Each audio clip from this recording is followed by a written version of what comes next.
Hello, my name is Rich Howard, owner of Architectural Builder Supply. This video is to show you how to reverse the handing on a Pemko 412. I'm showing you here is the part number 412.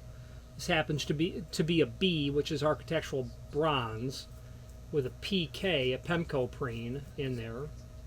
PKL, I should say.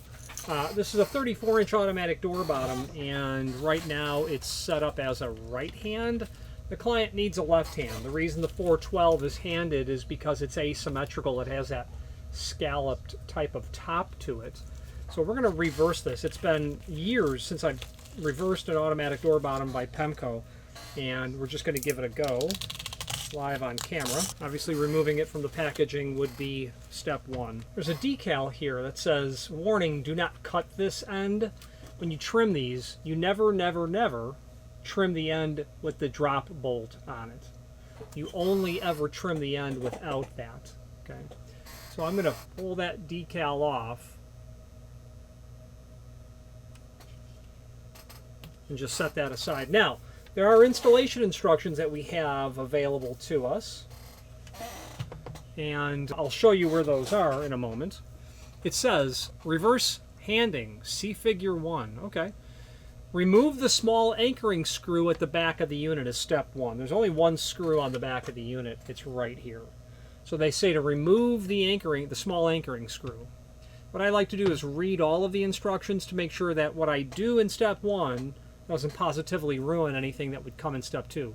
So it says slide out the drop bar and plunger assemblies together. Replace these assemblies in the opposite end. Line up the hole in the end anchor with the pre-drilled hole in the case. Replace the anchoring screw. Okay, so it seems like remove the screw, carefully slide it out, flip it over, slide it back in, and then re-screw it. So let's do that. I'm going to tip the camera down so that you can see just what I'm doing here, hopefully. Anchoring screw right here. I'm doing this with it facing towards me. We're going to need a number 1 Phillips to do this. So let's move forward with this and see what happens. So the screw is here. Okay, seems to come out very easily. Got that pulled out. Going to put that aside, somewhere where I can't lose it. It's a fairly unusual screw, so you're not going to want to lose that. Okay, put that aside.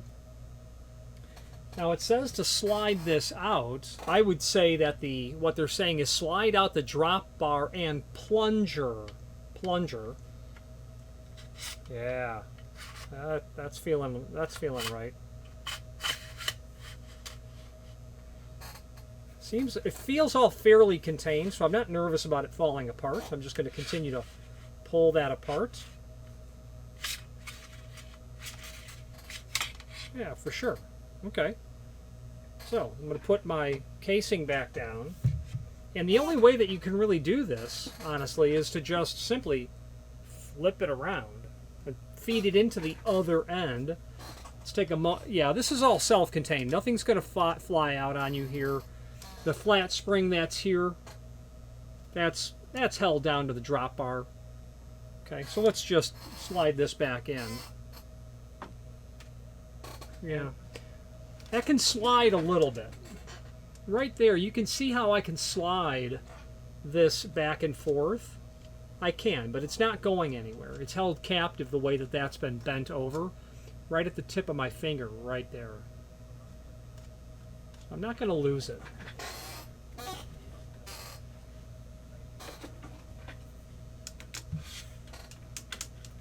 This block that's here, I want to feed back into the feature of the extrusion. It doesn't just slide in, you've got to line it up and then carefully push and slide it in. The next block will go in. Yeah. The block after that will go in. Yeah. Then the last block will go in. And if I recall, what we're trying to do is line up the screw, and it happens to line up really well. If I move that, well, hang on. Yeah, I see it. Okay. So the bottom line is the hole that's holding the countersunk hole in the extrusion, it is going to go into one of those white blocks. If you recall, those blocks slide around on the flat spring ever so slightly. And you can see it moving there. See? Okay, now I've got it fairly lined up. Right about there. You can now see that that hole is lined up pretty well. So I'm going to put this down on my work desk. I'm going to grab my screw, and I'm going to carefully put it back in there. And they call that the anchoring screw. And that's why it's that odd thread, because it's going into plastic. Tightening it down, not excessively tight, it is just plastic. And then at this point, yeah, this works good. So we've got that put back down the way it goes. It was over here, if you recall. The plunger was over here because it was set to be a right-hand door. I now have it set to be a left-hand door. You're on the push side, okay? When that plunger gets pushed in, the bottom's going to drop, okay? So this is indeed operating correctly. Absolutely. Awesome. That is how you reverse this material. Now what we like to do is just either ship you the right material handed, meaning ship you the hand of the item that you've ordered, or get the factory to send it. In this case, we don't often reverse them here, and it's because we want to just ship you from the factory the right size, like I just said. If you were to need to rehand it, you can now see it's really simple. It took me longer to describe it than it's really worth. And if you were to have to do 5 of these, well, the first one will take you 8.5 minutes where we are right now, but every one after that's going to take you a minute. You get the concept. Any questions on anything Pemko related, please feel free to reach out to us. Thank you. Thank you for watching, and if you've enjoyed this video, please click thumbs up.